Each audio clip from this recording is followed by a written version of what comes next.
today.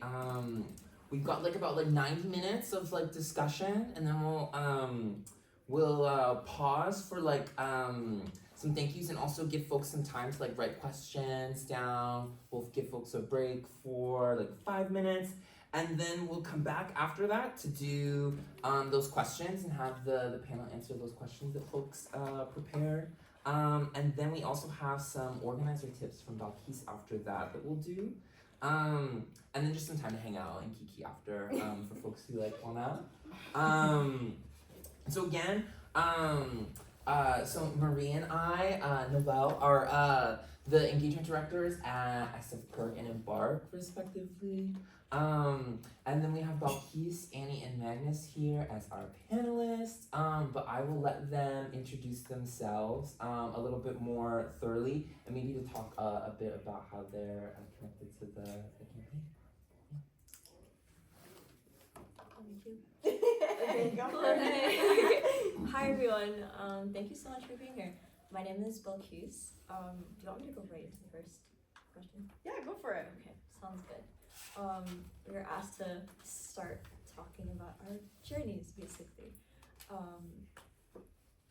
I've been here since 2017.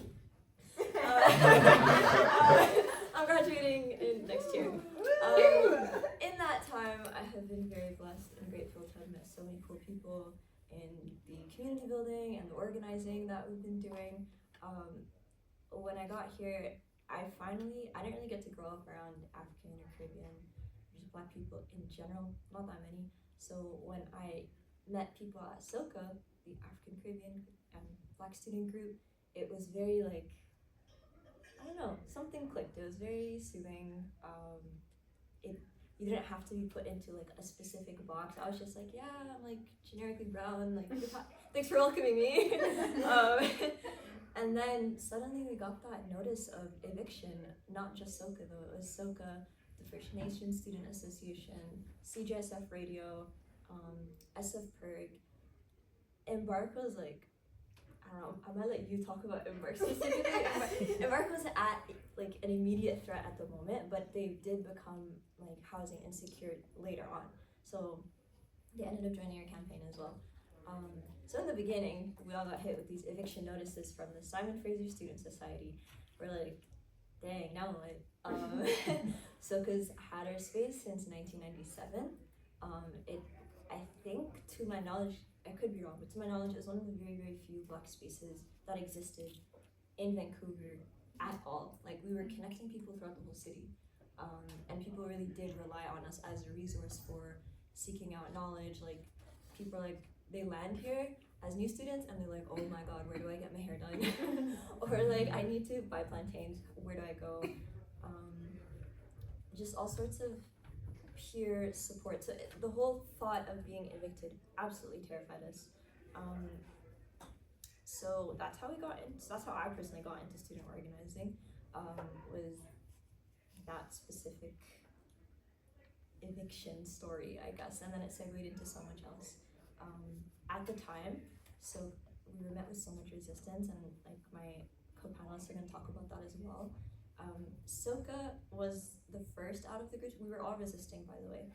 SOCA was the first of the groups to vocally and very publicly start resisting, before everyone joined together for that eventually, which did lead to the success of the campaign for everybody. But yeah, SOCA had set out 5 goals. We were what can we do to make sure this never, ever, ever happens to anybody again? Not just to us, but anyone else. So we started just talking about SOCA. We determined we had 5 goals. We were we're gonna secure our space. I guess this is the visioning that we were doing. We're gonna secure our space. We're going to move from a club status, which we used to be club status, to constituency group status, which just means you serve an equity group, Black students in our case. We're gonna get a seat on the council, because we didn't until also 2019. We're gonna get funding, and we're gonna get staff. All the other equity groups had funding and staff at that point. We're the only ones that didn't. We deserve that too. But yeah, it was a rough time, not gonna lie. We were met with all sorts of resistance, and I guess before we get into the details, I do want to share, because we're going to be like talking about the campaign the whole day. I'm like, I don't have to get everything out at once. I want to share what the president of SOCA in 2019 had to say. He wanted to be here. His name is Giovanni Hussein. He was president of SOCA before he went on to become president of the Student Society. I'll just read what he wrote. Giovanni wanted to make this panel but wasn't able to. Best wishes, but wishes to send his greetings on behalf of the team, of the SOCA team, in 2018, particularly on behalf of Travis Friday, Afia Poku, Abdulkader Yusuf, Natasha Kimati, Lema Gilad, Eileen Kamara, and Bilkis Jama. This was a very rough 2 years, starting with the meetings with the SFSS, who could have easily solved issues if they met us with care. But a great awakening of our team happened when we realized not everyone will fight for us when we don't fight for ourselves and build solidarity. So I want to pass off the following key things to the community and folks in attendance here today that's applicable, not just to SOCA, but every group organizing. And whether you're organizing in good times, bad times, these tips are quite applicable. I'm gonna share this a bit later. It's kind of long and it's relevant to one of the questions for later. Love them. Thank you so much. You're welcome. So yeah, it went from the Black Space Matters campaign morphed into the Save Our Spaces campaign with all the groups. My turn. Thank you for that, Bilkis. So I came into the Spaces campaign quite late, actually. So I think Bilkis is like a good person to ask if you want like all the details from the start. I was at the tail end, and I was one of the organizers who started this Save Our Spaces campaign. The way I got involved was I was pulled into it, which is the story of like every organizer. You're just chilling and all of a sudden someone's like, okay, now you're organizing. And you're like, ah. You don't have an option. That's what I signed up for, I guess. So a little bit of background for me. When did I go to SFU? I think that was like in 2015, which is like 10 years ago now. Oh my God. And I was a part of a socialist student group called Left Alternative. I think they still exist, they just go by a different name now. And our connection was like, we would meet at the SFPerg every couple days every week, and like we would just discuss things. So we kind of had like a safe space in SFPerg. And you know, our members were like kind of interested in like economic stuff and things like that. So I remember getting this email from SFU. They were like, okay, we're gonna be hiking up tuition. Hope you guys don't have any complaints. And then we were like, we have some complaints actually. So it was us reaching out to groups like SOCA and also the TSSU and going like, hey, what's going on? Do you guys wanna like do a little protest somewhere? And they were like, yes, absolutely, tell us where to be. And that's how this other project started called Tuition Freeze Now, and that was like in 2019, and that's where I met Gio, and he brought this all together. And during that time, Gio was working on the Spaces campaign, but also a lot of like SOCA organizers were in Tuition Freeze Now with us. Bilkis, you were there for some of it too. And you know, like I knew about the Spaces campaign in the periphery, and like I kind of knew that like I was in support of like these important student groups getting their permanent spaces, but I guess I didn't know the details, and I didn't realize how bad the SFSS was towards these groups. I didn't realize how antagonistic they were. Anyway, so this was like in 2018. 2019, I'm kind of like tying up my projects because I've graduated university, and I'm like, okay, time for me to get off this mountain. I can't come up here every day anymore. And one of the final things that I kind of wanted to do was go to the final vote that the board was having in regard to this, in regard to like giving these groups spaces, the Rotunda group spaces. And yeah, I go in there, it's like, oh my God, the air is so tense because there's just like a lot of background antagonism that like we got the details about. So I'm just sat there, I'm anxious as all hell, and then 5 board members vote in favor of giving the Rotunda groups their permanent spaces. These are 5 members from the Rotunda groups who are like, hey, this is important to us. We need these spaces. This is where our communities are. This is where we organize for important causes. And then there are just 7 board members who are just there to be, let's be honest, resume patters, who are like, okay, I'm gonna get on the board, I'm gonna put this on my resume, I'm gonna get out, I'm gonna do some like bake sales, and I'm gonna be like, oh look how much of a good bureaucrat I am. And of course they vote against us because like they have they have like no stake in these rotunda groups. I'm getting so cheesed thinking about it. I'm getting angry. And then what makes me more upset is like there were 2 board members who abstained from that vote. They could have brought this up to a tie, and they were like, no, actually, I don't want to take a stand in here. I don't want to rock the boat. Let me just stay out of it. And it's upsetting because like at that point, I'm like, you're just giving this vote to the 7 board members who want to evict us. Like you don't care about us. Like stop trying to play nice with both groups. So like at that point, like I remember Gio starts crying, I start crying, everyone's like upset. There's like a bunch of like the Rotunda students there like waiting for this vote, like anticipating it. And I just feel like, oh my God, what happened? Like we just like all this work that I saw like Soka and the other Rotunda groups do, and like all of it's just like collapsing. And I'm so upset. And then like a few days after the vote, I'm in the SFPERG. I remember this very vividly. I'm in the SFPERG with 2 of my other co-organizers. I think they had restrictions on like whether they were able to like organize more grassroots student movements because of like their position, so I will not name them. But we were in that room and like they were both like, yeah, I guess the students should do something, huh? And they were both staring at me. And I'm like, yeah, I guess someone should do something, huh? And they were like, yeah, someone should. And I was like, okay, I guess I'm the one doing something. Great. So like all 3 of us were like trying to figure out what to do. And we come across this pizza party that the SFSS is holding with a bunch of the club presidents. And when I say club presidents, I'm like, great, okay. I forget who brought up this point, but it was a good point where they were like, the SFSS board wants this vote to be done in silence. They don't want to know what the larger implications of this vote are. They just want to be like, we voted on something, great, it's out there, we're gonna get these like intrusive student groups out of our hair, it's done. So we were like, okay, what if it's not done? What if like we bring their names out into the public and like really like highlight like, hey, these are the people, here are their names, they have evicted students. Like make that message very clear and make the message very clear that student leaders don't evict students. So we come up with this idea to like get a banner, write that message across the top, and then start naming like all of the 7 board members that voted against us.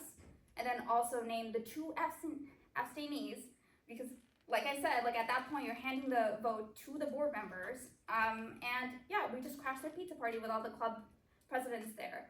And then I remember like, okay, we were like marching through the rotunda with the banner, and there was like a bunch of students studying, and they were just like, what the hell is this? And we were like all quietly marching because we were like, this is a silent protest.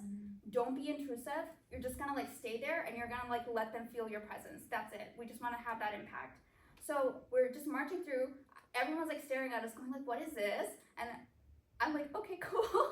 I'm feeling shy. But like, okay, we get to the pizza party, and like before that, like everyone's chit-chatting. There's like 20 protesters. I don't think there's that many honestly attendees at the party. We just invited the peak, so they were taking photos, and that was like our main thing. We were like, we want the photos. We want to get it out into the paper. That's the objective here. So there's like a general chit chatter. We walk into the room. Everyone's like, what's going on? You like hear some rustling, and then just, you could hear a pin drop. Silent. No one was talking. And like, everyone's confused. They're like reading the banner. The board members that are there that voted against us, they're reading the banner. And like, I think it's starting to sink into them that like, oh shit, this is going down right now. I remember it was Jessica Nguyen. She saw her name on the banner, and she had the audacity to go like, I don't know why my name is up there, ha ha ha. And that like, I was like, don't piss me off. You know why your name is up there. You know what you did. And we're just like stood there for like a good like 15 minutes, just in silence, 20 people, not saying anything, just like naming and shaming a bunch of board members who were here trying to like mingle with club presidents. The club presidents aren't saying anything. They're like, then like when they start talking, like the conversations I'm hearing, they're like defending us to the board members because the board members are cheesed that like we're here. And they're like, no, I want to hear what they have to say. No, I think I kind of make sense, right? Like, why don't they have spaces? Da, da, da, da. And then like 15 minutes later, we're like, okay, enough of this. Let's head out. So we head out. We go back to where we came from, and like we're like marching through the rotunda again. It's silent again. And then we get to the SFPERG. That's where we're organizing. were just like, hell yeah, we did it, and it was like, we were elated, the energy was so electric, because we were like, oh my god, we did something, we like shook them to their core, they're so uncomfortable right now, and yeah, then it got out into the peak, it like revitalized a lot of like the deflated feeling I think a lot of us were feeling, because like that board vote was catastrophic, it felt terrible, so that happened. I think then afterwards the SOS kind of like took on this took on more of a presence online, more of a social media presence, and like much of the responsibilities were handed off to council, I think, because like after that the SFS just like kept coming up with like, they were like, okay, we're gonna respond to this protest, so they put out this letter, and of course the 2 abstainees were like, no, we're gonna kind of get involved, signed off with the 7 board members in favor, like justifying why they like evicted us. So I'm like, okay, so you were never an abstainee, you wanted to vote in favor with them, but you just didn't want the heat, and like when you got the heat, like you showed your true colors, cool, that's cool, we could have predicted that. And they put out this letter, and it was like so mealy-mouthed, so like condescending, and we got that immediately. Like 30 minutes later, our rebuttal is up on our Facebook. I'm like, no, this sucks.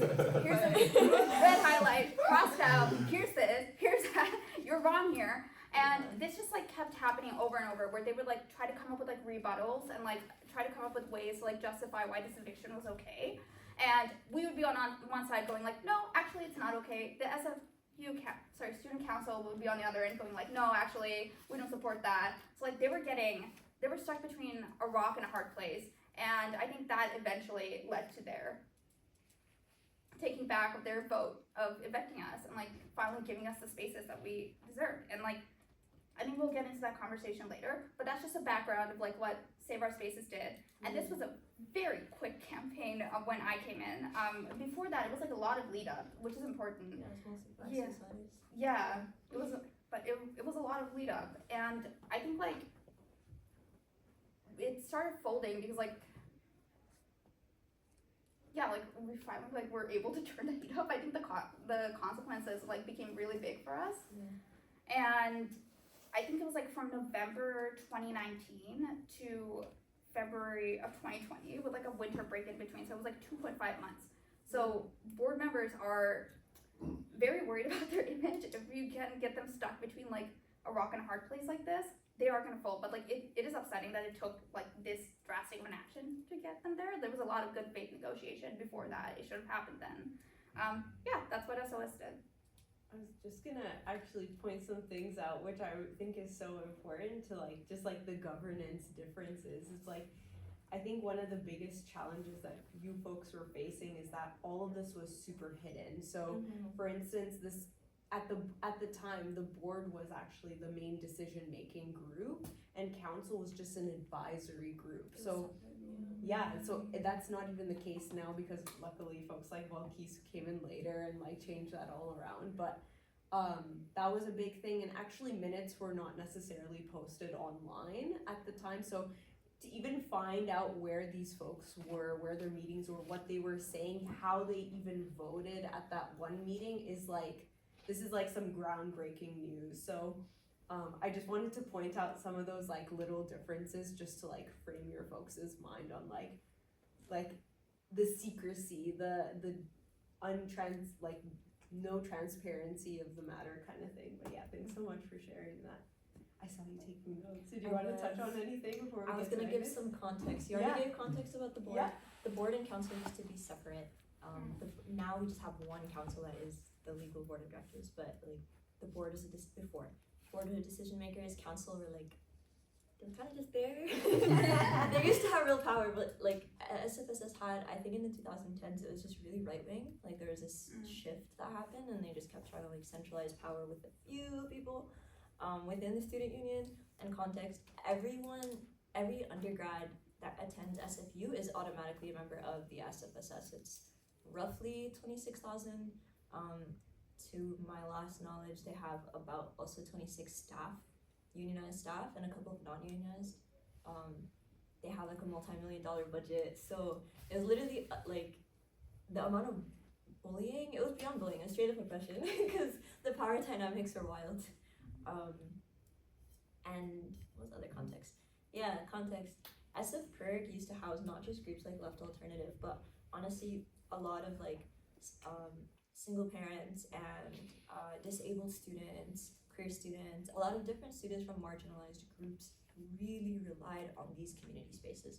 Like, I genuinely don't know if I would have made it through my undergrad. I probably would have dropped out if it wasn't for SOCA and the Support IRC through it. SFPIRG and like these different community groups really do serve that like vital part of campus. So, and when you say, why were they evicting you?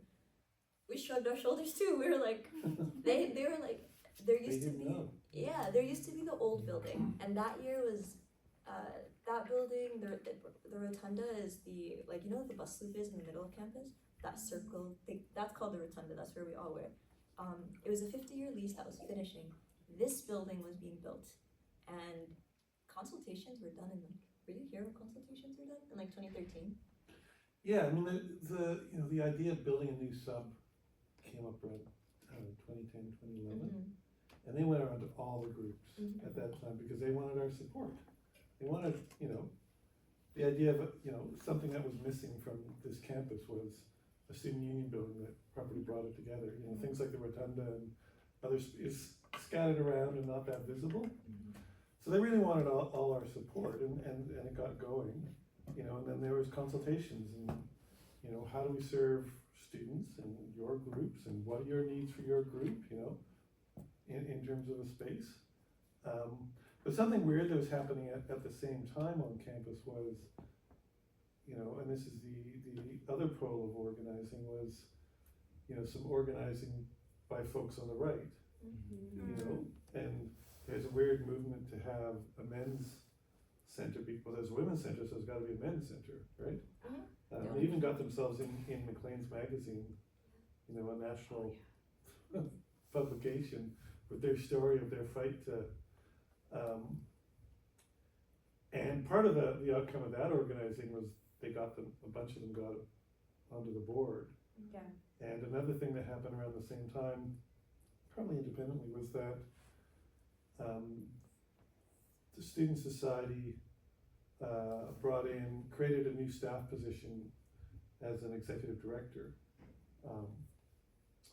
And the first person who did that position had been with the organization for quite a long time, and I think understood the mission of the organization. The next person they brought in had come from no experience in the student movement for starters, so didn't really know.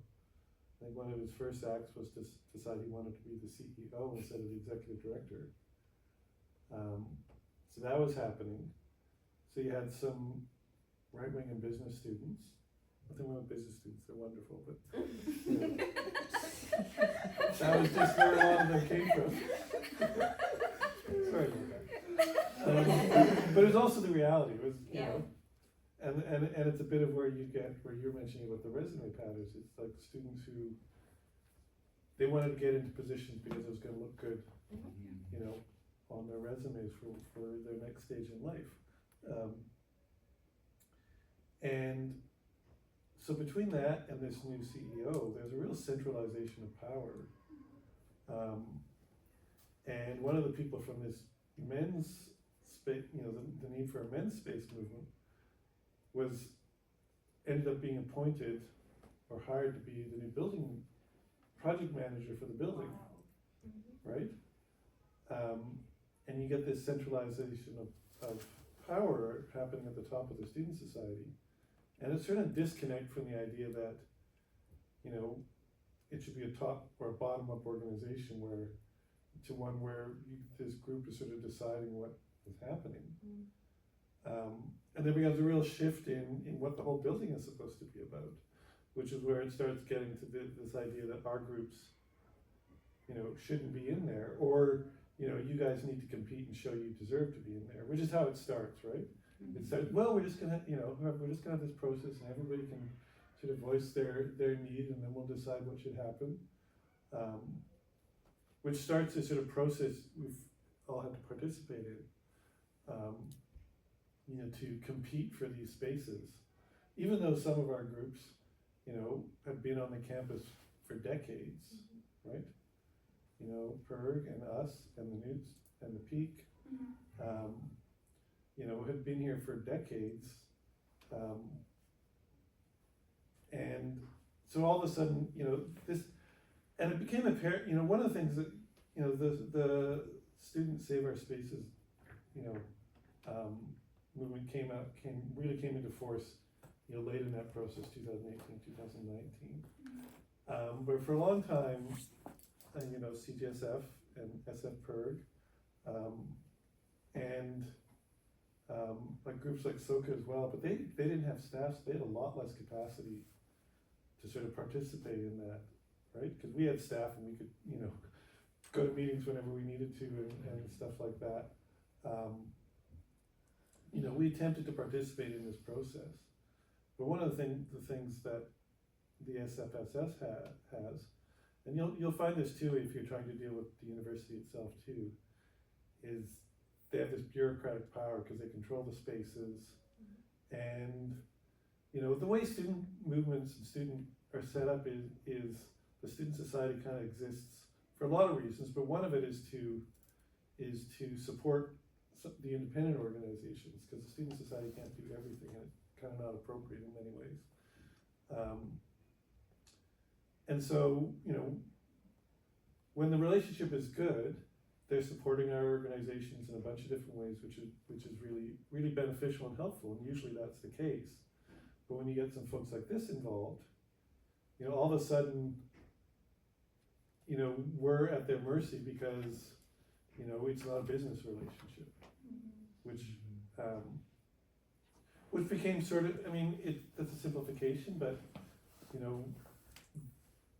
we were getting space from them on the idea that we contribute in the same way they contribute to a better environment and a better experience for students on the campus by providing, the kind of services we do different in each of our areas. But if they don't care about that, which became apparent, then we were in a situation where we felt kind of powerless.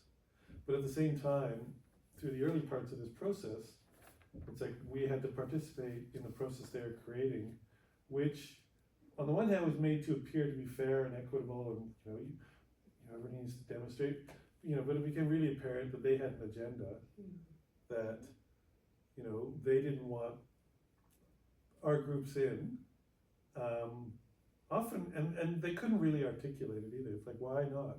Well, no, we just need to be fair, and all the groups, All space by, matters. clubs and everybody, I said all space matters. well, that's kind That's of what the they push. it, right? And underlying it was a sort of, a kind of political, even ideological, bent to it. Because, part of the other thing, just jumping back in time a bit to sort of like 2013 or 14, at the same time there's this sort of men's rights group, men's space, need a space group active. There's a similar group and a related group of students that was doing all it could to harass SFPIRG, because they saw this SFPIRG as this leftist organization that they didn't like, so they try and, crash into their AGMs and show up at meetings and publicly harass the organization and that kind of thing. So there's this kind of weird organizing going on at that time too. And some of those folks were the ones who ended up on the board. But one of the things, like for an organization like ours, and even for SFPIRG, is we needed to participate in this process, and we needed to try and do so with some degree of good faith. And the leadership at the SFSS, which was at that point mostly staff, trying to direct the show, made it really clear that, stepping out of line and being public about what was going on would get you punished, right? And if we're not part of the process, then we don't end up with a space. So we had to try and do this balancing act, which made it really difficult. One thing that was super important at the time was that all our groups talked to each other. We talked with PIRG, and we talked with SOCA, and we talked with the FNSA, and even out on campus and the Women's Center, which are departments of the SFSS, so they're a little different. So we all knew what was going on, because one thing we quickly found is that different groups would get a different story. about stuff, right? Certain people would be told certain things and other people would be told other things. And by getting together and organizing and sharing all that information, we could get a more complete picture of what was happening. And also see about the lack of transparency. And that was really important. But we were also kind of trapped in this process of we needed to stay within the process. If we started shouting out in public about this, you know, they would declare us that we're not really participating good forth, and you know, we don't want you to continue the process, because they had that kind of power. They could just make decisions, and we could say, well, we don't like that, but we didn't have something we could strike back with. And so that went on for a long time, and by the time you get to 2018, the sort of the fact that, you know, the various processes and discussions weren't really legitimate. You know, they were creating a process so that everybody would go through this process, and it appeared to be fair, but they already knew what they wanted out of these processes. So, you know, groups like ours are asked to put in a proposal for our space, and we create this 40-page proposal, you know, outlining our needs and stuff, and at the end of it's like, no, none of your groups are gonna get spaces. We're gonna do where we rent up, you know, we let out the spaces semester at a time to, you know, and share them around to all the groups, even though, you know, it's kind of obvious that, you know, certain groups with staff and programs and a bunch of stuff and the capacity to use the space, which not everyone has, really sort of need those spaces to do what they're doing for students. And then there became a point where it was obvious that this process wasn't really legitimate. And we started organizing a little differently with posters and flyers and stuff.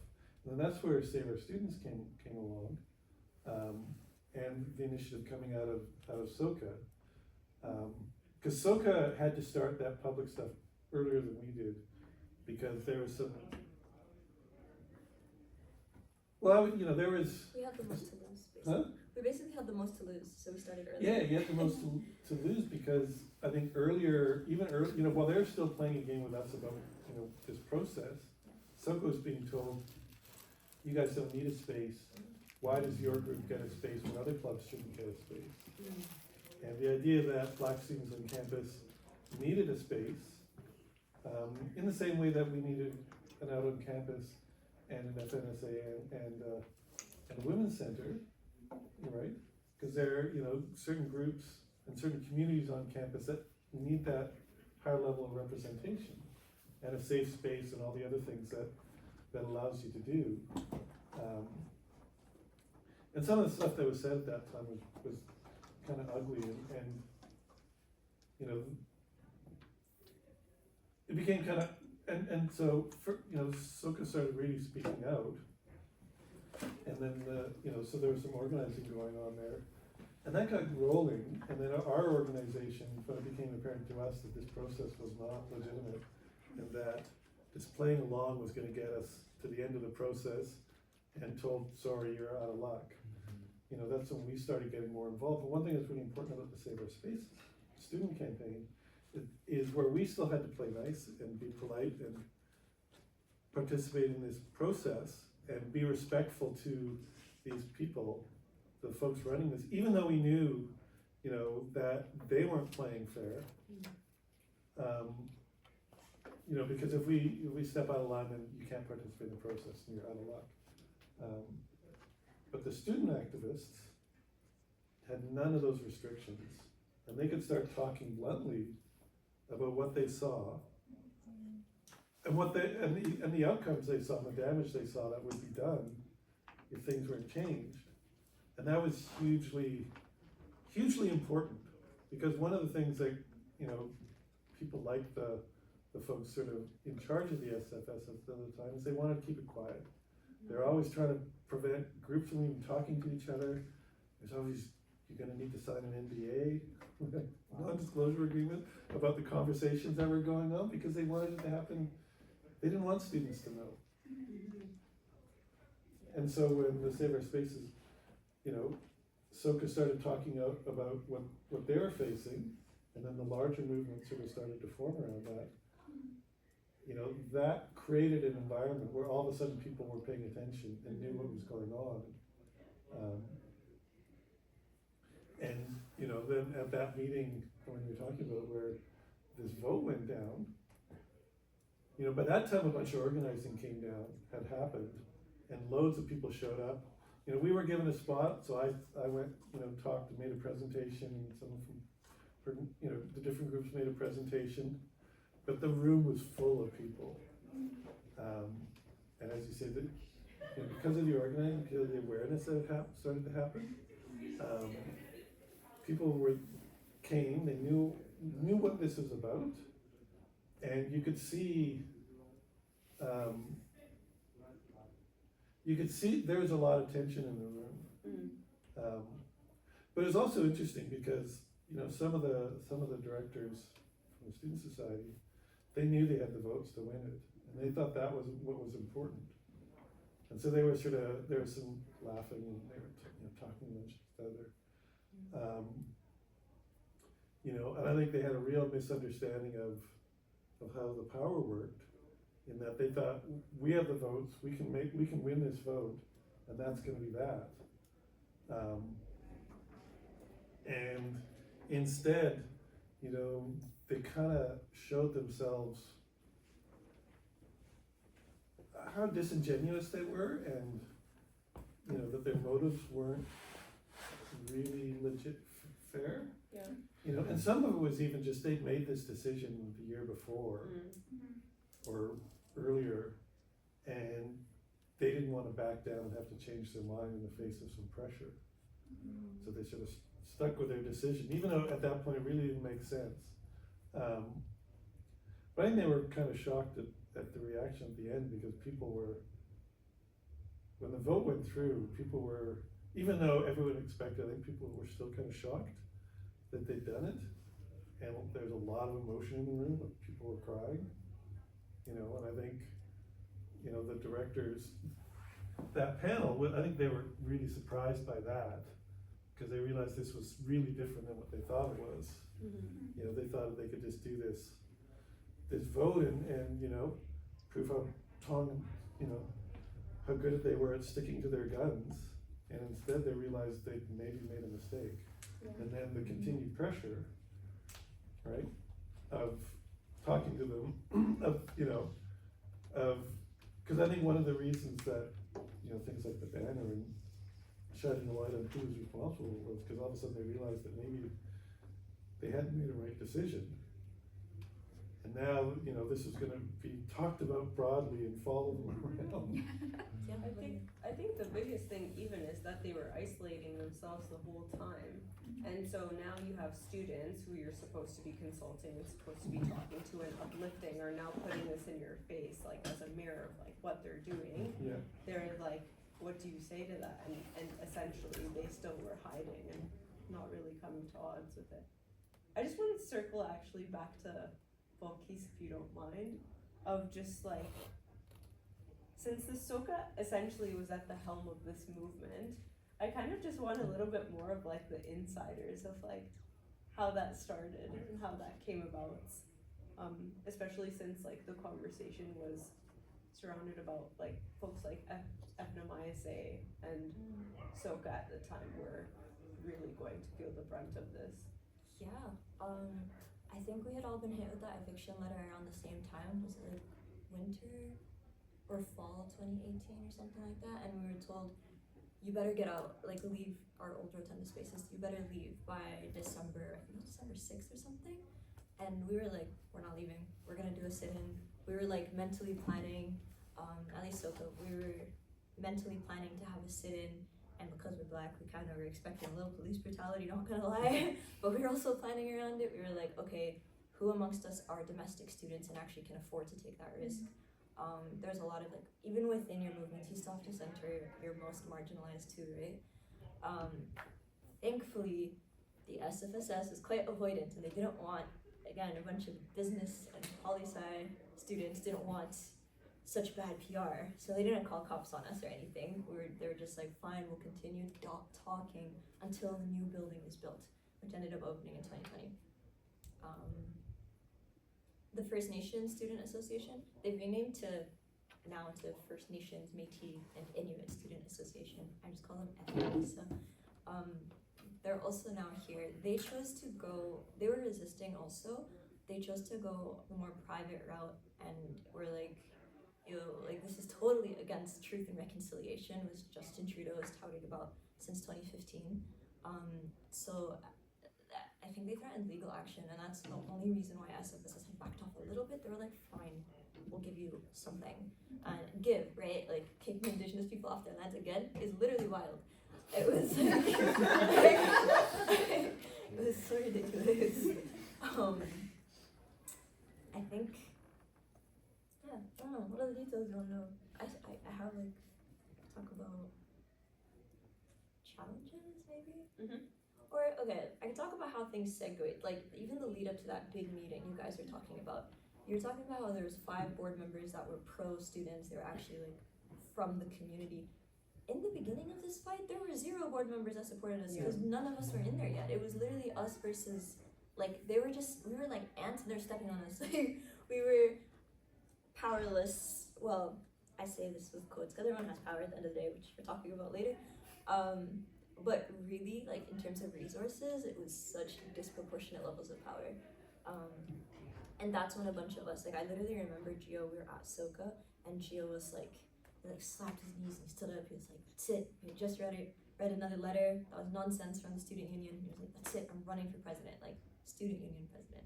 And we're like, okay, I guess I guess you're doing that. If they're not gonna like support you how you need, I guess you gotta go and take it, right? Like it is a democracy at the end of the day. So we were just like a bunch of nobodies. It was usually a popularity contest. And we had run and we got 6 out of 16 in, which is huge for like people who've never heard about before. We like really campaigned our butts off. That was the first year. We still campaign, and like we're working on this issue. It was still quite a prevalent issue. I'd say 3 big things came together that really like sparked the progressive student movement that had happened in 2018 through 2022-ish.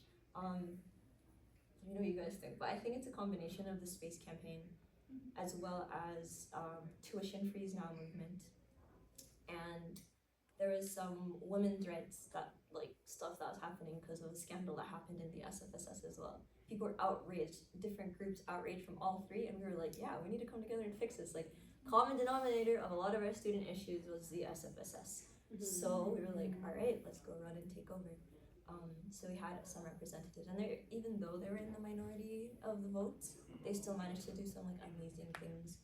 Between Gio was president, you had Aisa Mohammed, she became president the next year. Fiona, Shaina, and Jennifer. Those were the 5 that were elected, and they managed to do some amazing. They worked closely with us. They didn't act like they were better than us, which I think was also really important. Yeah, Definitely. Annie, I would sort of like maybe extend the same, like were there like challenges that you sort of like experienced, or any surprises, things that y'all like weren't expecting in the process of like things coming together? I think like this was something that we had to do. I think like Megan's kind of touched on this, but like we were kind of like the feral group. We were students. We weren't really like bound to like any NDAs or like any kind of politeness with the SFSS, so we could just go in guns blazing, and they couldn't really go like, oh, we're gonna sue you. That would look bad. So I think like we had that benefit. I think the frustrating thing for me was definitely like just the confusingness of it all. Like the SFSS was like not easy to navigate, and I think like I keep thinking back to the protests and like how hard we had to like think about like, okay, where does like the SFSS actually engage with students? And it was like the pizza party was like the only place we could go, and it was only with club presidents. And I'm like, okay, why is there like not more events that we can crash? And like we literally had to the only solution to that was like inviting press to try to get it in front of students. I think it's just like that kind of like, I'm not entirely sure how the SFSS is now, but like back then it was like very much like operating in the shadows. Like we are the representatives of students, but like you can never find us. And like trying to get your concerns out there to like people that you elected was so difficult. And yeah, I think we got lucky with the opportunity that we found and like the timing of it. But yeah, other than that, it was just like engagement with them was like impossible. I was gonna pass this to Balkis as well. I know there was a lot of tone policing at the time based on intersectionality. Yeah, I would say there were surprises and challenges at like every possible corner of organizing, including our own space.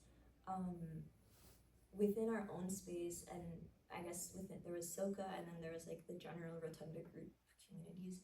Within SOCA, we were split between, do we want to take the more assertive, loud, like in your face route because nothing else is working, and at this rate we will be evicted. And there was the other group that was like, no, we still need to be like calm and negotiating. So that was like a huge tension, but we didn't let that split us, or like nothing turned sour or anything. And even though the people who were like, hey, we should still be, you know, kind of calm and go to the meetings that were not happening basically, they still were supporting us, even if it was like a passive support. They were like, we're absolutely not getting in your way, we want our space, do your thing, hope it works, let us know if you need us to be somewhere.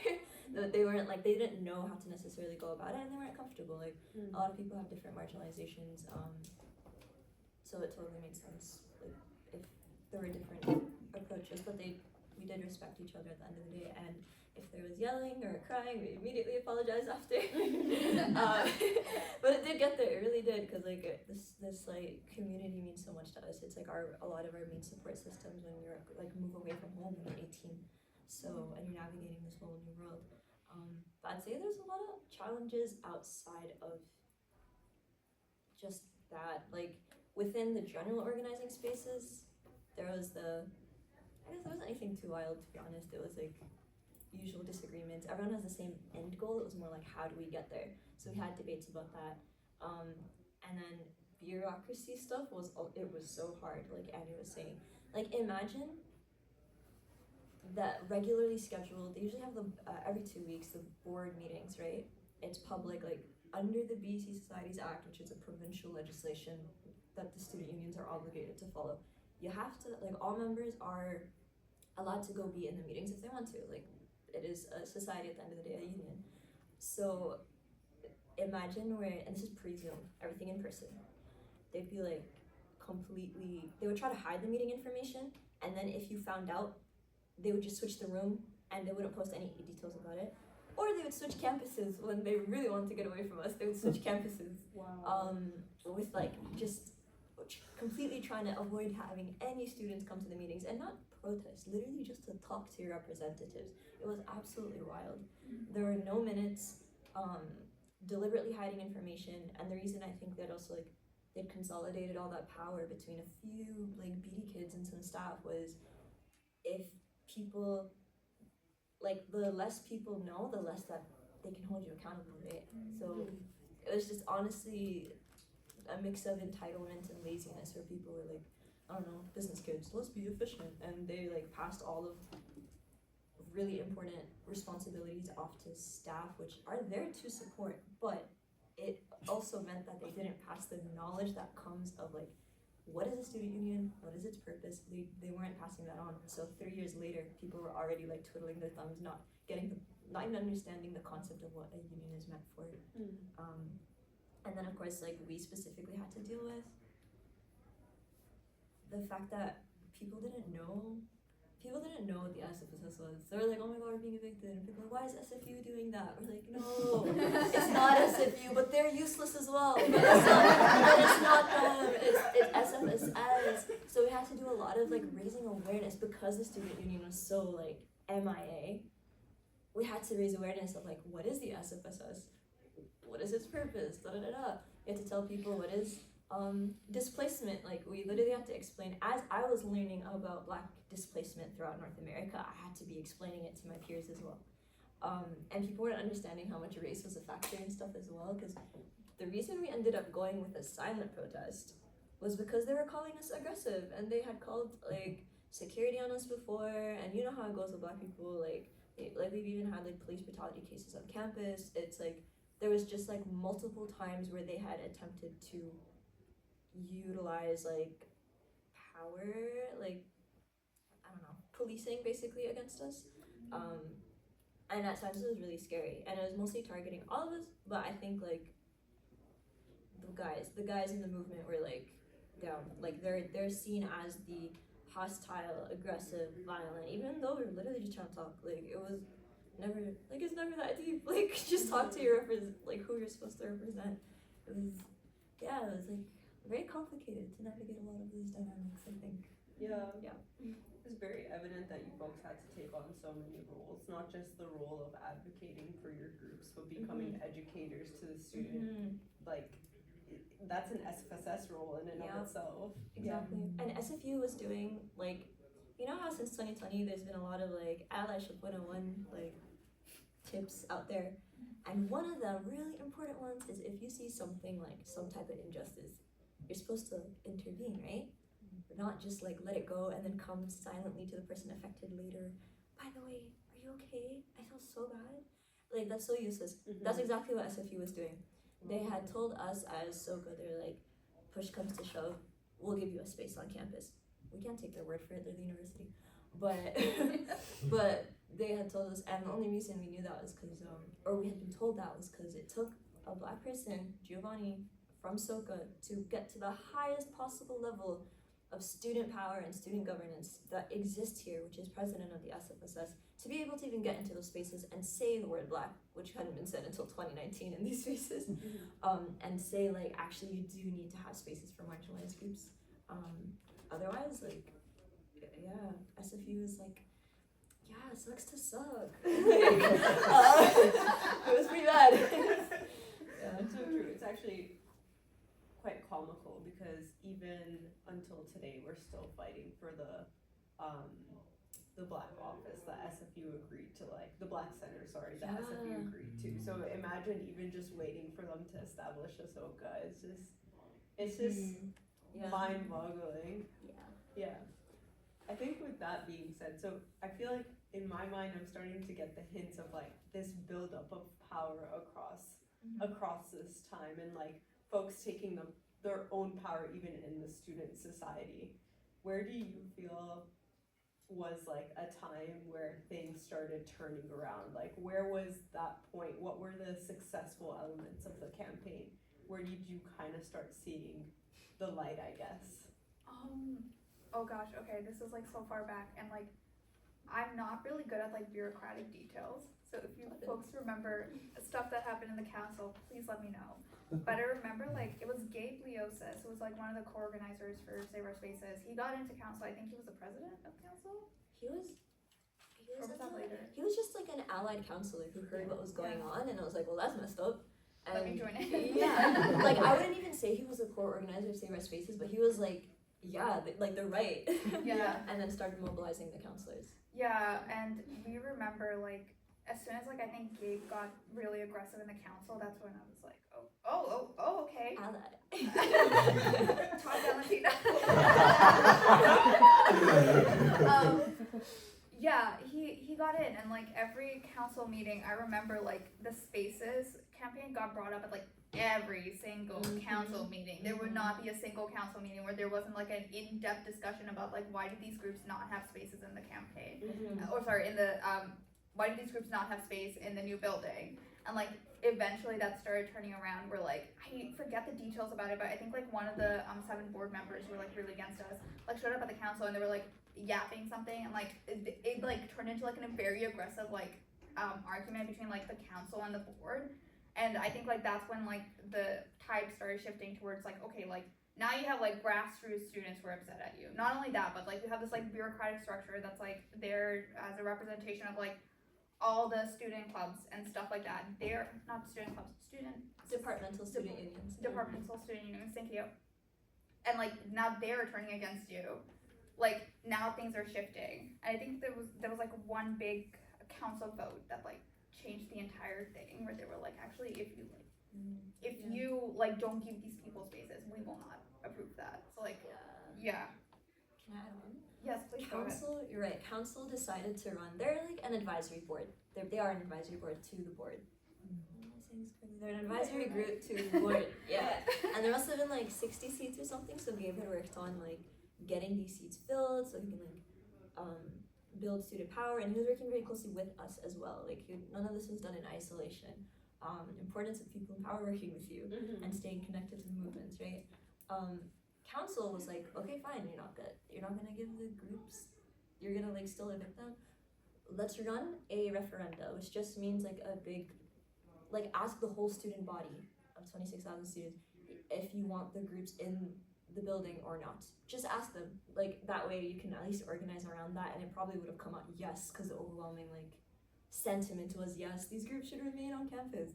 And then begrudgingly the board was like, I guess like they couldn't stop that because that is like a power that the council has in our bylaws of the student union. So that was underway, and then one of the yappers was at the council meeting from the board, and they had said, well, whatever the like the results of the referenda is, like even if people vote to say keep them in the building, we're not going to listen to that anyways. You're telling this to your advisory body. Guess how they took that? And they said, oh, okay. So impeachment. Let's talk about impeachment, given like you're literally going against the will of your student. You're like elected, the people who elected you. That's when they literally started like shitting their pants basically. And they were like, okay. That like, cause like literally just that year, the previous year, the president had got impeached. So they knew it could happen, like to them as well. If they really like were violating, I don't know, if they did something bad enough or they were violating stuff like people's rights and stuff, that's an option that the student body had.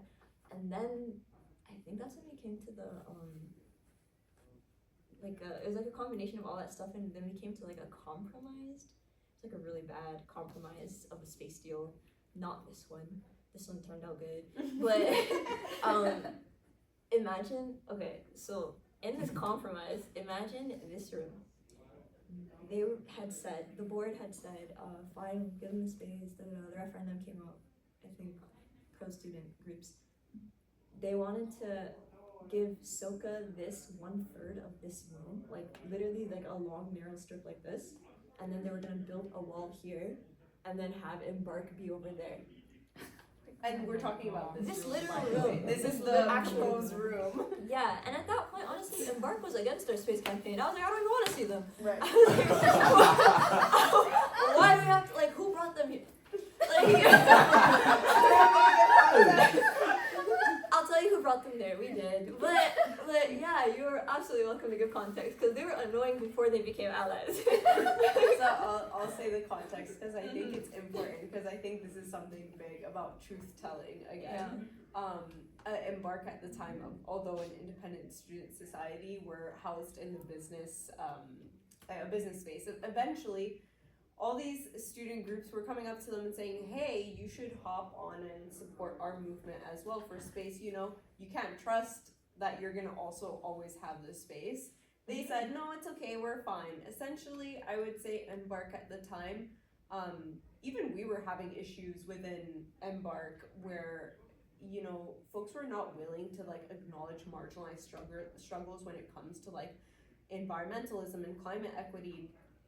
And it was just not a topic of conversation. I remember there was even a student who I was just talking to them last week actually, who was saying they were part of the board, and they were saying, you know, we need to talk about land back and all these indigenous initiatives and support them. And I remember a board member essentially had told them, you know, there's a lot of different ways to go about like indigenous reconciliation. Not everyone agrees with that, which is like absurd to say. And that was just the general sentiment in Embark of this like hush hush, only focus on environmentalism. What is race, intersectionality? Like, we're not gonna focus on that. We're just gonna put that on the side. And clearly it really like came into harm's way in this end because they weren't willing to actually support the Black Spaces Matter movement, the Save Our Spaces movement either. and essentially they like kicked out at the end. SFU apparently got like whipped sway of like what was happening here, and essentially was evicting them too. They were hinting that they were gonna kick them out of the BD School of Business Generosity had ended. And our kindness has stopped here. Contract ended. Yeah. That's pretty much what happened. And then Embark was like, hey, actually, can we join now? Which we had been saying from the get-go. We were like, you guys are a student society. You should absolutely be at the heart, like the beating heart of the community. You should be in there anyways. Yeah. And honestly, added benefit was like, honestly, we need the white vegans. Like, in Vancouver, they're quite powerful. Seriously, like, same with like the, all jokes, but we really did need the support of like everybody, because there was something in it for everybody as well, and I don't think people understood it as much as you want to think of like what's in it for me. Not the best way to think of like community and everything. Yeah. Like the women's center and out on campus, thankfully, were not at risk of eviction. And I know you kind of mentioned that they're like an SFSS department. They're a constituency group, the same category as SOCA and the First Nations Student Association and the Disability and Neurodiversity Alliance that is our neighbor here. It's just that I feel like you could take a guess why the Women's Center and the Out on Campus group were not being evicted, because it was just like, that wouldn't fly in Vancouver. Like, there was such a racialized component to this whole thing. Like, even the SFPERG eviction, DNA hadn't existed at the time. They didn't have a space at the time. They were a group, but they had relied on PERG, and a lot of them were not just disabled, but they were disabled, Black and Indigenous and people of color. It was just a big middle finger to all like the marginalized groups. Plus the radio, like what the radio even do? Like, every campus needs a radio. I've never heard of a campus without a radio. These guys are just so anti-democracy. It was wild, and to the point where like they were, even the peak used to be a little scared of the SFSS, and like the way bureaucracy was weaponized. The peak had a month-to-month lease for space. Like this newspaper that should be here permanently, because again, every university needs a student paper. They've been here since the 60s, I think. Like why were they at like housing insecure? It was just so they don't get, publish anything too honest about the SFSS, so they went ahead and did anyways. They did their job as the student paper, and we're really grateful for that. One of the reasons the peak is not in this building now, and they're over there, basically under the parking garage, is because there is a point in the process where those of us who are in the rotunda, we're all being told there's a chance things are still in play for us, right? But the forum chambers and where the peak was, we're gonna stay with the SFSS. At one point we were offered, we could go in the forum chambers, and we were looking at how we could adapt that space because we weren't gonna get in here. And the peak was, but that was still up in the air, but the peak was sort of offered, well, you can just stay where you are, and then you don't need to worry about it. So it's like, for them, we're like, do we continue fighting this and perhaps end up with nothing? Or do we just take this and we're safe? And they made that choice, which is a completely rational choice, right? I mean, if we could have been told we could just stay back where we were and we didn't have to move at all, we probably would have taken that option. And we still would have supported the groups as the peak did, but we would have been left out over there. And it does make sense that it's not in this building now. I agree. But it just kind of, by that point, and there's a lot of things about, all the time that was wasted on this idiotic fight, by the SFSS, meant that none of these spaces could be, organized more specifically for what groups needed. It was just, because they had this real insistence that it's just gonna be generic spaces, offices in the back and an open area at the front, for everybody, regardless of what their specific needs were. Or how, so all that got done, you know, and the building was basically finished by the time groups were finally offered spaces in here, and then we all had to operate with what was available, you know, and the spaces could have been so much, you know, better, organized. You know, one thing that's funny is where PERG is now, and I think maybe where we are, were originally meant to be the Women's Center where PERG is and out on campus where we are. And, you know, so I had this specific, you know, there's a specific setup to where the SF PERG space so that there's, you know, you could have, you know, a women and femmes area only at the back and an open area at the front with offices that everybody could come to, right? So that, you know, they could have a safe space and a more public space. And because they had no plans for anyone to be down in this bottom area, these were just gonna be empty spaces, basically. You know, the Women's Center and out on campus said, well, we don't wanna be down in the quiet, empty basement, that's not safe. So they ended up moving upstairs, which created a lot of issues, and then again, they went from a space that was sort of somewhat oriented to them, to one that they had to kind of figure out how to make it work with their ways of operating. And other stuff was never taken into consideration because of all the delays. Like providing some mechanism for 24-hour access. Women's Center used to be 24-hour access so that women could go there at any time and have a safe space to stay instead of having to travel home late at night on transit or whatever. Wait, is it not 24 hours anymore? No, this The building whole closes building at is 9. 24 hours. It's so sad. I was so sad about it, yeah. You know, and the Women's Center used to have its own kitchen area, which was really important for the programs they did to create this safe space, you know, and you know, a nice space to hang out. They had facilities, so And there were kids you didn't feel too. like you were sitting in an office, right? Well, I don't feel safe going home, so I'm gonna go somewhere, and it was specifically designed to feel homey and comfortable rather than well, at least I'm safe, but I'm in an office over there. You know, they refuse to provide. I was even gonna say, like, Women's Center right now was trying to bring back the daycare concept, and it was kind of just like written off immediately. Yeah. Yeah, So there used to be like stuff to support moms. Like there were kids' toys and just like kind of quiet zones and like dim light zones. Yeah. I personally used to go pray at the Women's Center. It was just one of those like safe spaces to just be in. I remember like I studied for one of my finals like really late into the night, and I was like, okay, great, I'll just crash at the Women's Center. Yeah, exactly. I had so many sleepovers at the Women's Center. People I'm saw so me sad. sleepovers at Soka too. That's just how it went. No more sleepovers. Yeah, and honestly, like SFSS had been gaslighting us so bad. They were like, we never promised you guys space. What are you even talking about? In 2018, 2019, and then in 2019, go SF PERG, bless PERG, because they found the architect's consultation notes.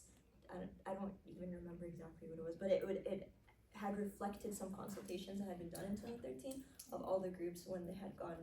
SFSS had been like, all right, what does your group need? What does your group need? You know, to cater things accordingly. And then, you know, that just showed the consultations did happen. Did they follow them? No. But so I got these places. But that I think was an important moment for us as well to like show people and convince people. I think I could be mistaken, but I thought the current radio space, we had to give you that room because like when my board year came along, because that was the place that had the most ventilation, because that was originally going to be the copy room. Yeah. That got shut down. There's no more copy room.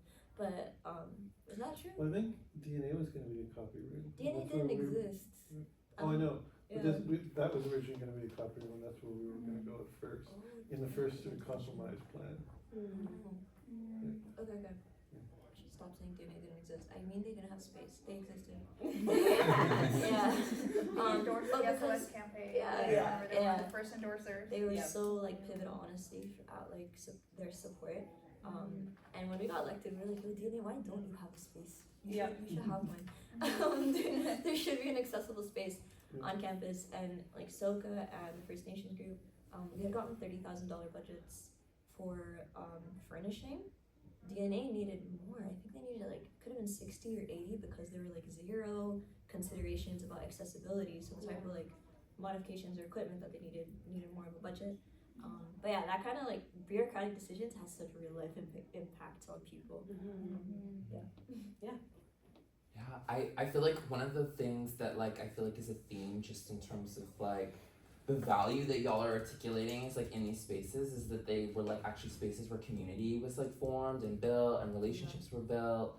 And I think sometimes like when we're doing movement work, sometimes we forget about that piece or like we don't see it as like core to the process. So one thing I would ask is just like were there any moments that were particularly memorable for y'all in terms of just like really deep community building that were like full of laughter? What moments were joyous, were celebratory? If y'all could share like any things that stick out to you in that regard.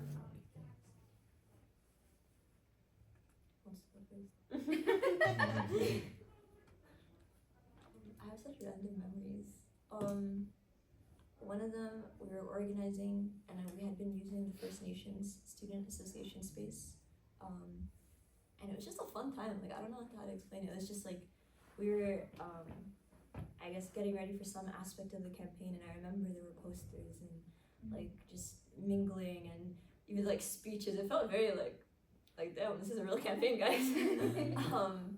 And someone from the group had like, I think it was sage they burned like for good energy in the space. It was like really sweet, and yeah, that was fun. And another one, so unrelated and random, but we were in SoCo just like deciding what to do with our stuff while we were discussing the space campaign and just going through our items to see like our inventory, because there's a lot of stuff packed into one room. Like that office space was the size of SoCo for context. So that's what we had to like chill in and store our stuff in.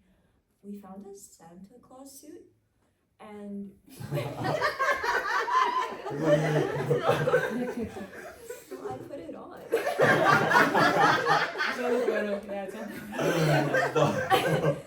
I can find it. Yeah, it was December. It was the December that they had said get out or we're like gonna make you basically, and then they backed off.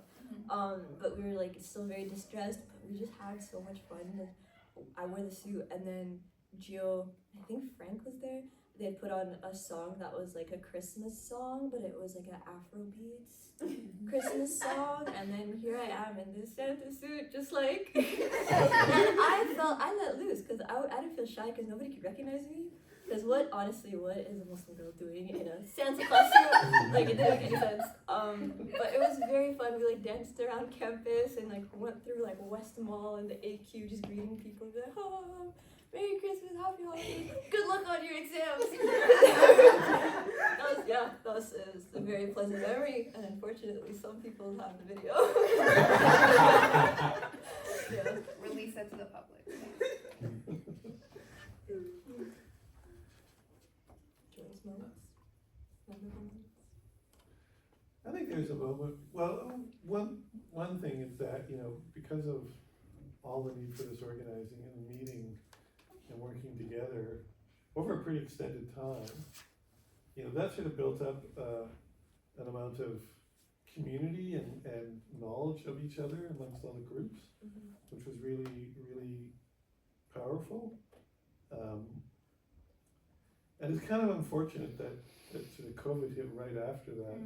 Yep. And instead of being able to carry that energy forward, we're all suddenly isolated in our homes for, the next year.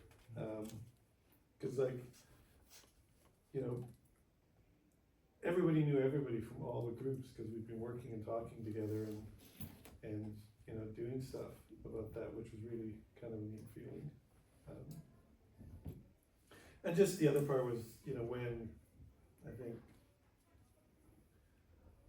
in 2020 when the first year that they elected 5 people supporters, and the next year they elected a majority of the board, nearly 14. almost all of it. 14 out of 16. Yeah. Yeah. And all of a sudden it's like, okay, things are gonna be okay now because,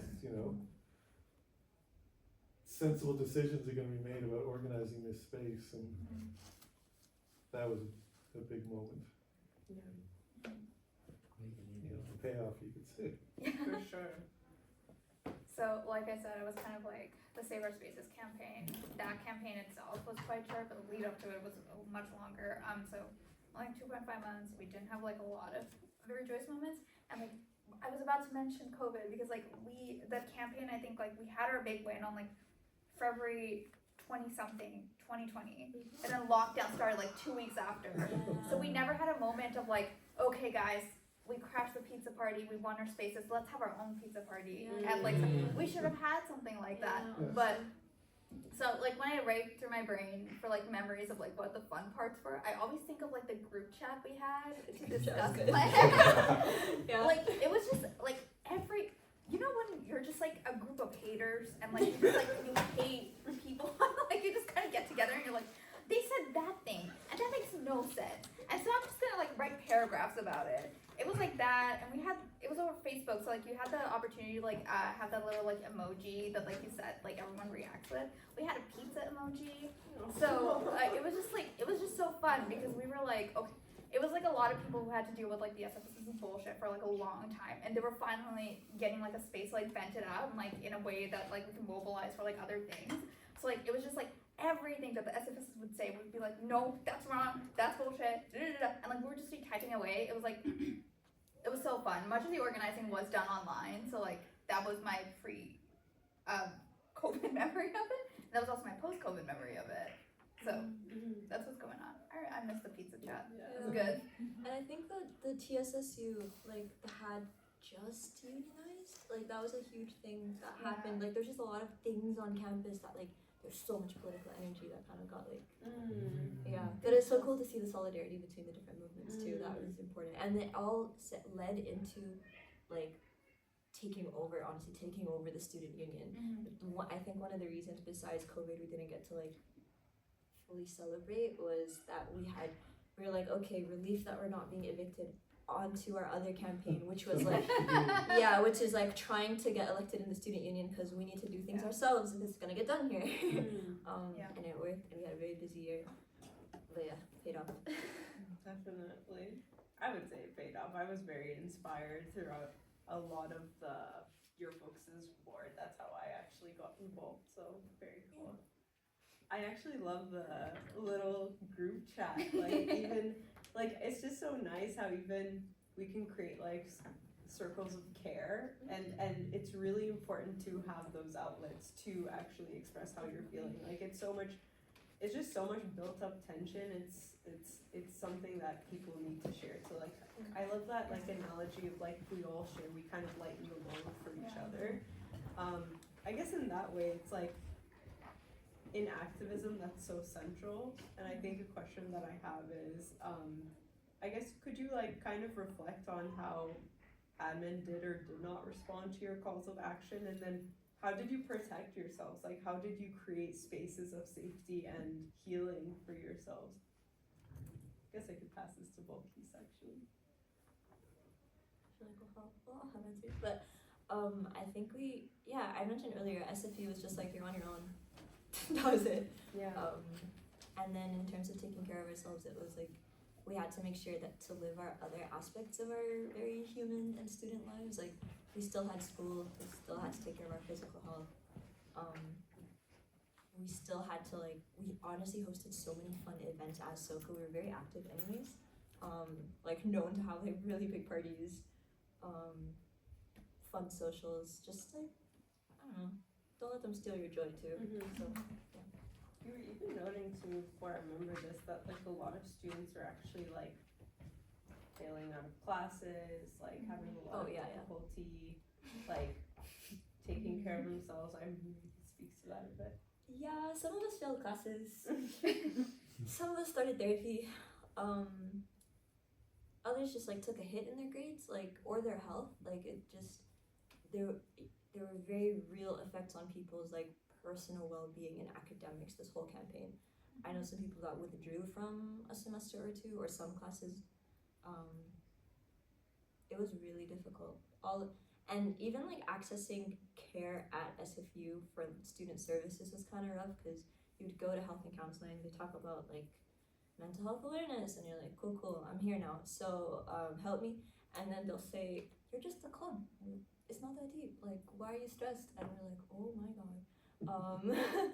So we couldn't then, if the doctors or the counselors just didn't have the capacity to understand why this is so distressing for Black students to be kicked out of your like one safe space in the city, definitely on campus, but sometimes in the whole city, then you wouldn't be able to get that doctor's note, which means you couldn't have that documentation to get your to ask for that extension for your assignment or project, and then you get bad marks or you fail it. So it was like very tied, interlinked, the whole thing. I think our ability to access care, and which is why we had such a big push with like health and counseling advocacy. Once we resolved the space campaign, my next project was like, y'all need to do better. Like hire Black counselors, please. That was wild. And yeah, now there are Black and Indigenous counselors now after a lot of advocacy from different people. Yeah. And it honestly paved the way for a lot of other equity-related health and counseling supports. Yeah, so things seem to be a little bit better now. Yeah, for sure. My personal way of practicing self-care was like, okay, so I'm doing tuition freeze now, and I was also involved in the TSSU unionization campaign. That took a lot out of me. And also like, because I graduated, I was like, why am I here on campus with like kids around me? I need to get off this mountain. So like, I was just kind of like, okay, I'm gonna do this like big protest. I'll stay on with Save Our Spaces. It's like, I guess like a consultant, but I'm not getting like too involved in other things, which is why like I'm focusing mainly on like the protests that I was part of planning. But also like during the protest, I think like this was really important. Before the protest, it was like a bunch of like interested students who were part of SOCA and who were accessed as a PERG and involved in like other community groups and just overall interested in like social justice causes. We kind of like let them know about the information, and we were like, okay, great, meet us at the SFPERG like 45 minutes before the protest. And there we kind of like ran through a greening plan of like, okay, here's what's happening. Here are the people that you look at when you need instructions about like what to do at this protest. Here are the rules that you follow. We are not being disruptive. Well, we are disruptive, but we're not being like rowdy. This is just going to be a very quiet protest. If a media comes up to you, because like we did send out press releases, only 2 people showed up, but like, hey, They covered it. better than nothing. And we're like, if media comes up to you, you're a protester, you don't speak, here's a media person that you direct them to. Does anyone have any access needs and stuff like that? Just like touching base on like, hey, here's the game plan, here's what's gonna happen, here's we're gonna stay there, here's the main organizers, here's when we bounce. And then after we came back, we just kind of did like a general debrief of like, okay, what happened? What felt good? What did you want to do better next time? Does anyone need any additional support? Just making sure that like it's very clear that like this is like a very organized protest.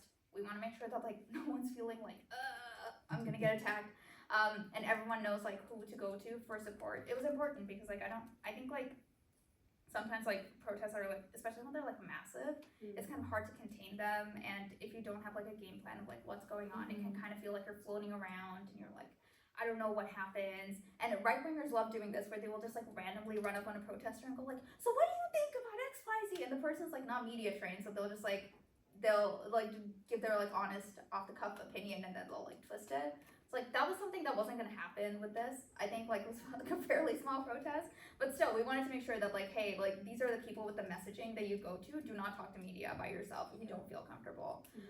It's just stuff like that where you take account of like everything that could like need to be talked about, and like make sure that your community knows about it, and make sure that like everyone's on the same page. And I'd say the debriefs were quite important too, because you just reminded me, we did make sure we met at the PERG, we went to do the action, and then we made sure to come and have a hot debrief.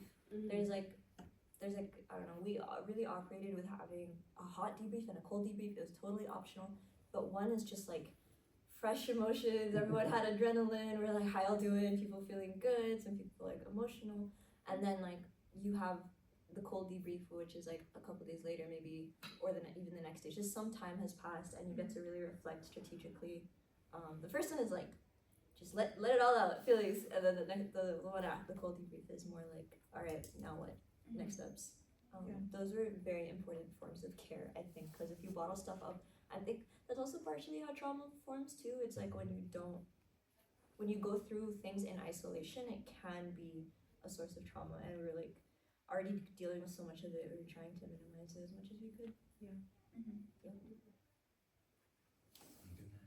I think this is sort of like close to a close for us, and I think we're coming on 7:30, but just on like debriefing and like kind of summing up after like y'all have gone through something. Curious if you could go back and do it all over again, if there are changes that y'all would have made to how you approach the whole campaign, if there were like additional demands, if there were situations you might have approached differently, people you might have brought in or not brought in, any kind of reflections, I guess, broadly just about what might have been different. I think for us, we probably would have stepped up from trying to play along with the SFSS earlier. Mm-hmm. You know, and we've, you know, for a while we felt we needed to participate. We needed that seat at the table to participate in the process with the hope of getting, you know, the expectation we'd get a spot. Because they're pretty good at like promising something, you know. Yeah. But yeah, I think we would have stepped away from that earlier when it started, you know, that they weren't really being honest about what they were doing. Yeah, that's a really good point. I think I would have tried to not spend as much time and energy talking with like, I don't know how to phrase it, but like people who really don't matter. Seriously, like haters who don't have any power but they're still haters, and I'm like, why am I talking to you? Like, we spent trolls, that was the word. Trolls took up a lot of our time and energy, and I think it took us a whole year before we realized, do not spend time with trolls, because they're not the ones that actually have influence over anything. If they're antagonistic and have power, you need to consider them, but if they really don't have power, don't waste your breath on them. And that's something it took us such a long time to learn, and we passed along that knowledge to like some younger organizers to like spare themselves from engaging with trolls as well. Yeah. And it saved a lot of time and energy. I was one of those young organizers. And it's definitely helpful. I think it's just taking that energy into the movement itself, or even caring for yourself, is way more important to showing up. Yeah. I feel like the trolls on campus like tend to like just be there to be antagonistic. Like they don't actually get involved with stuff. Like it's like us that are the people that are like concerned about these issues and like ready to do something. Yeah. So that's good news, because like there is like a lot of power concentrated in the hands of good people, and like when they push things, good things happen. I think like my only regret is that like I think if we did something like this sooner, the board vote would have been different. But I feel like we were so restricted because like it was like I had friends who were like in the SFPERG and like in SOGA who were like in behind doors having conversations, and like they were getting harassed and like getting NDAs thrown at them. So we were like, we're not sure what to do, and like it was like only after we were like, okay, I think like the gloves can finally come off.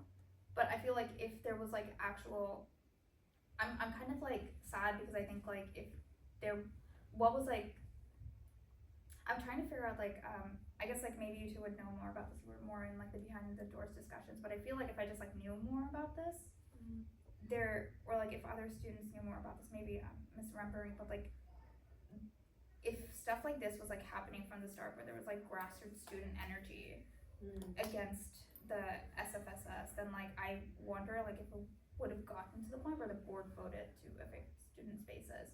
I don't know, maybe that's just like wishful thinking though, like you never know. No, I think it's reasonable. If the student union had been doing its job and like actually engaging with students regularly, I don't think they would have dared to kick out core community groups. Yeah. It's a very wild concept. Yeah, definitely. It's like weird, I had this thought where like, these groups are like really creating community, which is like a job of the SFSS, and they weren't doing that, and instead they were literally like, how do we turn this institution even more like, I don't know, corporate, because like once you like remove these groups and like just turn this into like rentable spaces, like how is there opportunity to like build culture and build community?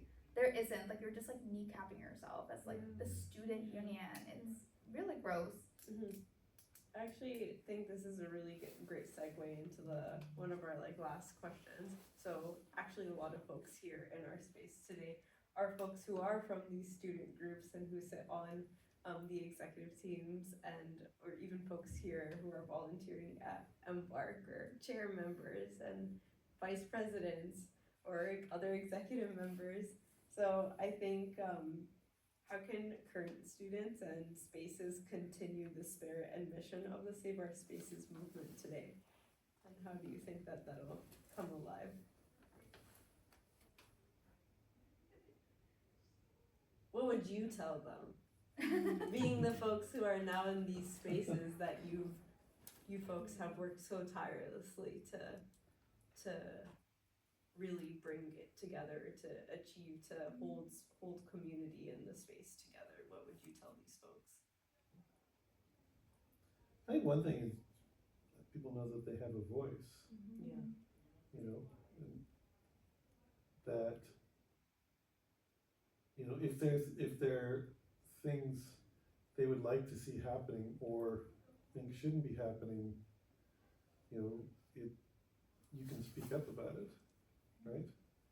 I think people don't, I think particularly post-COVID, a lot of folks aren't really aware of that, because it created a real break in continuity amongst organizing and even just, you know, expectations for what being on a campus should be like, because lots of students didn't know how it was before to compare to how it is now, for example, in terms of, you know, I mean, I'm not a student now, and so I don't see it quite the way some of you see it, but it seems to me that, you know, things are a lot more quiet on campus, and just in terms of activities and things going on, right?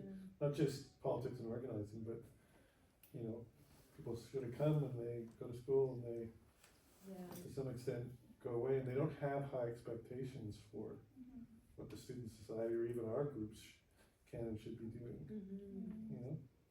Okay, Sandy? Go ahead. I have a lot to say, so I'll just say it. Go Y'all ahead. need a second. Can I add something? Go for it. I was just gonna say, I think that the break that you're pointing to with COVID is really, really interesting, just in light of this question as well. Because when I think of like, you know, how like activity on campus like is like narrowing, or we're seeing like less stuff happening, I feel like part of like that for a lot of the spaces is like inflation has shot through the fucking roof. And people are still on the same budgets and they can't afford shit anymore, right? And that happened right during that sort of break. There was this break and prices flew, and folks like budgets did not keep pace, right? And so I think that just to add to that, I think such an important thing to continue to struggle over, so that we can actually like revive like on this campus a lot of the kinds of like fiscal capacity, or the sort of budgetary capacity to really have the kinds of programming that existed before. Yeah, definitely. I think that's a huge thing. We're even talking about how like students are really struggling. Like we're talking about the boards that like, or executives that these students are in, like they're supporting so many other community members because, you know, maybe it isn't so that other services that are supposed to be supporting them are not actually supporting them in like the best way for them too. So it's almost like you're taking on so much onto your own role. You're just a student, like even like these like concepts that you're saying is like, I didn't come here to be an organizer, I was just a student trying to fight for my space. It's like, it's kind of like a sentiment in the different ways continue on throughout the years. It's true. When someone called me an activist for the first time, I felt so uncomfortable. I'm like, what do you mean? Like, what? No, I just don't want to be kicked off campus. But then people, I guess they perceive you to be doing the thing, and then they're like, they want advice, or might look to you for some guidance or just tips. I guess in response to your question, it was something about sustaining the But wait. legacies or the missions. Yeah, sustain the legacy of the I space think campaign. some of the things that are kind of that we did that I think everyone should, because it's so like transferable in general, was to like really build genuine connections and coalitions, and not in a transactional way where it's like I did this thing for you so you owe me. That's not what we mean. It's just like genuinely be like get to know your neighbors, get to know who's on the other boards, who are the other staff members around, and not just that, like go prop a table up at Convo Mall and just talk to people. Building relationships is the foundation of a campus, I think, and like that's where you get to like make friends. It's genuinely fun, and you get to expand your own perspectives, and you can also share skills. I'd say another thing we did, I think, effectively was like host workshops for each other, where we just if you had experience in a certain area and I had an experience in a certain thing, we would do like 5 to 10 minute workshops for the whole group. Like we every week pretty much we were having like taking turns, just skill sharing. Doesn't have to be fancy or formal. It's just what do you know that might help the group. It's kind of think of it like mutual aid, but with knowledge and skills. That's kind of how I pictured it. Yeah, keeping the legacy alive. There's so much. Not all of these are connected. I'm just gonna name them off as like bullet points. I mean, they are connected, but I'll name them as bullet points. I think allowing people room to grow, very important. I think there's a lot of space for call-ins. Like call people in instead of calling them out, basically. Especially when you know when they're well-intentioned. It's like relax. Everyone is doing their best here, and we're all learning a lot. Acknowledge people's labor, because if someone put effort into something, then just say thanks. Just say I see you and I appreciate you. It goes such a long way when we do that, I think, as humans. A lot of these are applicable to personal life too. And I guess you kind of touched on this, but don't reinvent the wheel. Just keep building upon things. Like you don't have to. The benefit, I think, one benefit of also meeting with people and exchanging like conversations is you realize a lot of this stuff has been done before. A lot of the things we learned were from like either more experienced organizers, or we had dug through archives to figure out what has been done before. So you can just keep building upon the past too. That leads into another thing, archive things. I appreciate this being recorded, because I'm like, now I get to like show my family or show future students if they ever ask how'd that thing go. I'm like, I could sit and tell you for 3 hours, or you just save me some work and I can send them this video. Archiving things, whether it's photos, document if you did something, maybe write down how you did it, even if it's like 3-4 steps. Send stuff to the Peak, which is like the student paper, or the local news. They actually would cover things. Send stuff to the SFU newsletter. There's so many ways you can archive things. I think SOCA does a pretty good job of it, and we've helped. Like I see the work you guys are doing, and it's like I love keeping up with what's going on now, because I'm like that is the stuff people are gonna in like 2, 3, 4 years gonna be looking at and to as a template and a guide of like, how did you do this? Especially because students have such a high turnover rate. I think that's pretty important as well. And my last thing, okay, 2 things. One, have fun. You have to have fun, otherwise like without that there's community cares rough if you don't have fun. And lastly, try to keep imagining and envisioning things, not just in moments of crisis, but like even when things are going good, why are they going well? Are there future goals you want to attain? Like it's so important to be intentional about your next steps. So yeah, I think that's all my advice I can think of. I love it. I thought of one thing. Yeah, go for it. I'm sorry, I don't know why I need like other people to start talking. That's I'm okay. Like, hold on. Prompt. As I was like going through my old group chat with my co-organizers for SOS, I realized that there were like 2 very big important dates. It was I think November 20 something, 2019. That was like our big pizza party protest. And then February 27, 2020, I think is the date when the final decision came through that we are going to get these spaces in the building. And I was like, how do we like commemorate these dates? Like countries do. They pick like their big win dates. And then they're like, okay, we're gonna celebrate these year after year, and we will never let you forget like what the lead up to this was. And I was like, why don't we have that for like organizations where we've like fought tooth and nail for the things that we have? Maybe if folks do it, I'm sorry if this is like just me like coming in and being annoying. But like, I just feel like that would be such a huge thing, like February 20 something. I think it's 27. Like where the groups are just like, hey, this is like a big deal for us because this was like the day that the decision was overturned, and like let's pop a bottle of like sparkling apple juice and like get snacks and like do something. And I think like in these ways, like we're kind of like, I don't know, like when I did a lot of the activism on campus, like it felt like this was like the first time it was happening in forever. But like SFU was known as like the radical campus. Like it's like in 1960s, like this place was lit. Like it was just like so much was coming out of here, and like we aren't just doing this work on the backs of nothing. We come from like a very radical campus with like years of activist information to pull from, and I feel like there's no way of like commemorating those. There's no like network of like people that are like keeping track of these dates and kind of like putting up that history and like kind of going like, okay, here are the big wins that have happened, or maybe there are.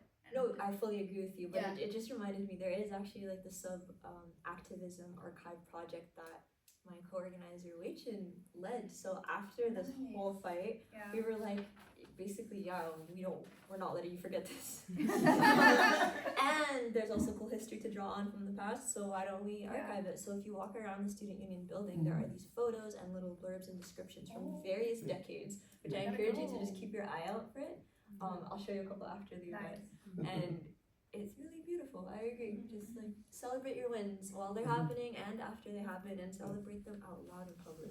I think if you go into SOFA too, you'll actually see the space campaign timeline. Or was it like Black Space Matters specifically? Yeah. Which Marie made for us, by the way. It's a really cool poster. It's a timeline actually of the whole thing. Oh, I see. Yeah, so definitely check it out. I wanted to bring something like that in here as well. So like just commemorating the whole thing. But just like what you're saying, it's just like the visualization. There's so many new students coming into these spaces. They don't know about these spaces. And if you told them, they would be equally as passionate and excited about it. So I feel like that could be also a really big part of like continuing on that legacy, is actually talking about it, like making space for it. Period. I think that's time. And that I think we're gonna take like a little bit of a break, but before that, just wanna extend the most gratitude to y'all for sharing all that you shared. I feel like I don't know, for me, eye-opening, and just so happy and grateful that y'all were here to share. So thank you so much. Thank you so much. Thanks for organizing. Thanks for coming and engaging. Definitely. So we'll take a 5-minute break. In those 5 minutes, essentially, like, feel free to write down any questions that you might have, and feel free to just like place them at the front over here. We'll go over those questions, and then after that, we have a segment with Volkis, which is gonna be very exciting. Yeah, that was more what's the word? Engaging. Like, I'm not talking at you. Yeah. We're gonna do like an actual activity that we used in our campaign together, so you can use it in any time in your life. Yeah. Alrighty, 5 minutes.